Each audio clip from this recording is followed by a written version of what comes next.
Hey y'all, so this is chapter 18 in Isaac's point of view. So let's get started. The past week has felt like the longest, but also shortest of my life as I've spent most of it laid up sick in bed. It had been building for a while, constant headaches and lack of sleep finally knocking me out with a fever that just won't go away. Luke keeps coming to check on me, letting himself into my room as he always does, so when I hear a knock, it throws me. I'm groggy, and at first, I think I'm hearing things, but then it happens again, growing a little more frantic, and I groan as I roll off the side of my bed, my necklace getting tangled around my neck and chin. I fix it and clutch my blanket as I shuffle towards the door, every step feeling heavy. The cooling patch Luke put on my forehead earlier is sliding down, nearly covering my eyes completely, but if I lift my hand to move it, I'll have to let go of my blanket, so I just flick my head back instead. Big mistake. I nearly topple backwards, my head spinning as I lean on the door to steady myself. The knocking hasn't stopped, and when I look through the peephole, I think I'm more sick than I realize because now I'm seeing impossible things. I fling the blanket off my shoulders and throw it behind me towards the bed as I swipe the cooling patch off my forehead.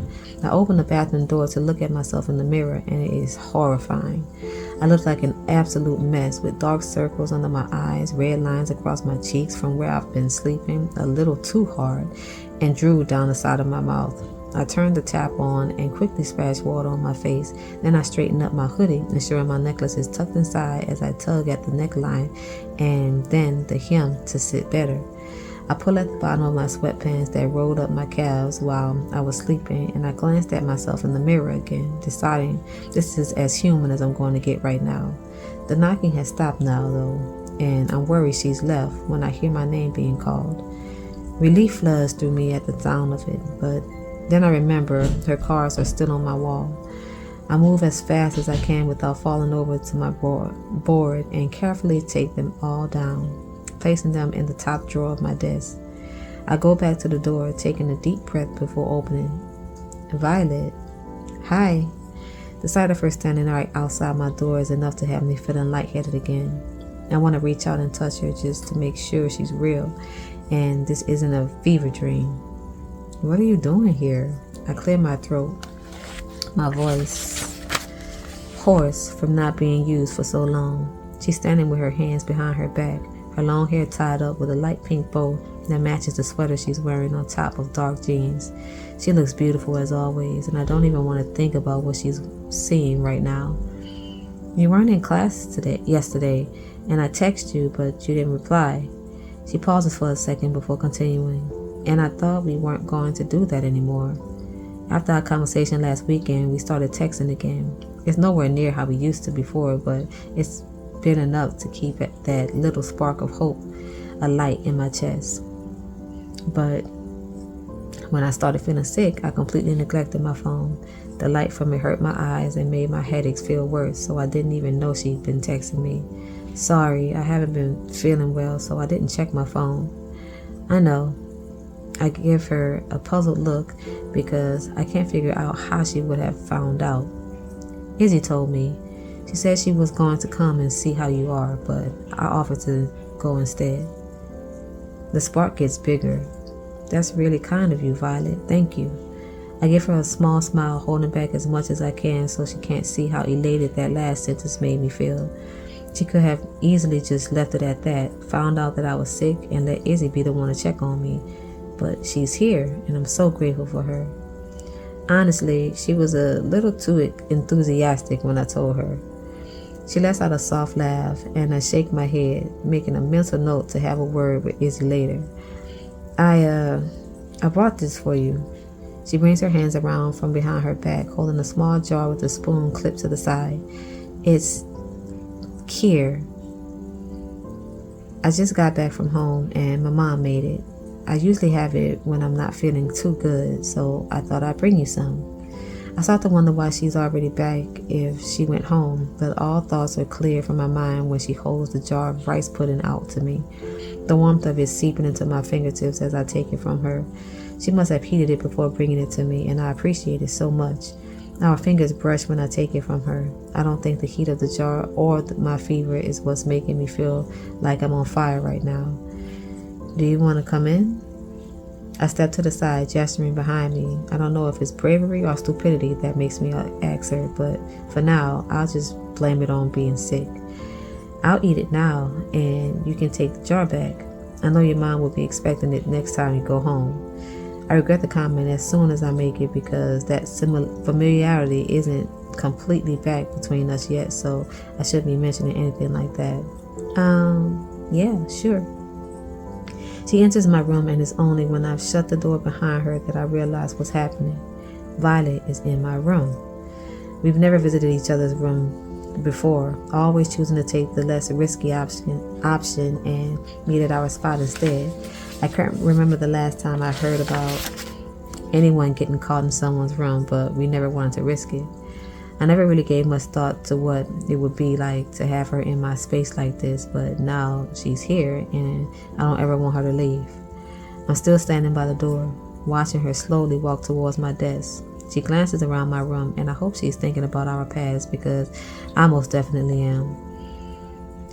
I'm thinking about all the nights spent in this room on the phone with her, either sat at my desk when we studied on or in bed when we fell asleep together. I only saw parts of her room during those calls, only getting a vague idea of what it was decorated like because we never thought to show each other properly. But now as I watch her look around my room, I hope she's putting the pieces together, figuring out where I was sitting or what my view was any time that I wasn't looking at her. She runs her hands along the back of my desk chair before taking a seat, and a shiver runs through me. You should sit down. Sorry for making you get up. I shake my head, rousing myself from my thoughts. I open my mouth to speak, but nothing comes out, so I just nod before approaching her and then sit on the edge of my bed. There isn't much space between us, and our knees are almost touching.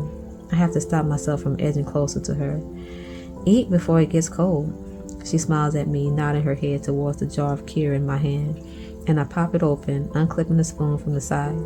I remember all the times she mentioned having it at home, but I never thought I'd get to try it too. It's sweet and creamy, and before I know it, I finish the whole thing in just a few minutes. I'm scraping the sides of the jar when I hear her soft laugh, so I lift my head to look at her. Every time I see her smile, it feels like she's my own personal sunshine that I want to bask in forever. You must have been hungry. This is the first thing I've eaten all day. Luke asked me earlier if he should bring anything, but I said no. Guess I needed it though. I already feel so much better. I don't tell her that she's the reason why. Seeing her at my door, having her in my room, feels like a balm to my soul, healing something much deeper than just a headache. She reaches over to take the jar from me and places it on the desk behind her. When she turns back to me, her hands are clasped together and she's running one thumb over the other as if she's soothing herself. I push back the thought in my mind that's telling me I should be doing that for her. The initial adrenaline of seeing her seems to be wearing off though, and my head feels heavy again. If you don't mind, I'm going to just lie down for a second. I tell her as I scoot back on the bed. I don't lift my legs just yet though, as I wait for her response. Get some rest. She stands up while I lay on my side, pulling my legs up onto the bed and tucking them under my blanket. I expect her to walk towards the door and leave, but instead she approaches me, pulling the blanket up so that it covers my body completely. It's such a gentle action and so laced with tenderness that I have to clear my throat before speaking again. Thank you, Violet. I really appreciate you coming. She gives me a warm smile, and it's the last thing I see before I drift off to sleep. Next scene. I wake up to the feeling of my hair being pushed off my forehead. A gentle hand smooths across it, and I feel the effect of the cooling patch instantly as I let out a small noise of relief. Thanks, Luke. The soft laugh I hear has me cracking my eyes open, and I see Violet hovering above me, humor in her eyes and a small grin on her face. Violet? Luke hasn't come back yet. I'm glad for that because I don't even know how I begin to explain why Violet is in my room right now. You've only been asleep for about an hour. Your forehead felt hot though, so I wanted to help you cool down a bit. An hour? She's been sat here for an hour while I slept? You should have woken me up. You didn't have to stay. Her hand continues to press the cool patch on my forehead, and I find myself angling my head up to lean into her touch. I wanted to, she said simply. I closed my eyes, relief and gratitude washing over me. There is no doubt in my mind now that Violet still feels something for me. It might not be the same way I feel about her, but the fact that she's here, that she stayed while I slept, and is taking care of me right now says more than any words ever could. Thank you is all I managed to get out before the calming motion of her hand on my head sends me off to sleep again. Next scene. The first thing I see when I open my eyes is Violet. She's still here. Hi. My voice is croaky, the word coming out stifled. Hi. There's a warmth in her eyes that I haven't seen in a long time. I wish I could take a picture of her right now, use it as a reference to draw her later because she's always been my greatest muse. What time is it? I asked her, noticing the fading light outside my window. A little after 5. She came to see me just after midday, which means she's been here for 5 hours now. I wouldn't believe it if she hadn't touched me earlier because it feels too much like a dream. But she really stayed, and she's really here. Thanks for staying. I didn't want to leave without saying anything. I gave her the most grateful smile I could muster up, but my eyelids are feeling heavy, and I think I'm going to fall asleep again. Violet must notice because she stands and checks the patch on my forehead before deciding to replace it. I close my eyes as I feel her take it off and fix a new one. That same soothing motion of her pushing my hair back and smoothing my forehead. I'm going to go now. I'll tell Izzy you're resting. Thank you. Her hand drifts down from my forehead to cup my cheek, her thumb grazing across it once before she lets go. I hope you feel better soon. I hear her walk away from me and I want to say something. Ask her to come back. Ask her to stay with me because she's healing me more than any medicine ever could. But then I hear the door open and close and I let sleep take me once again.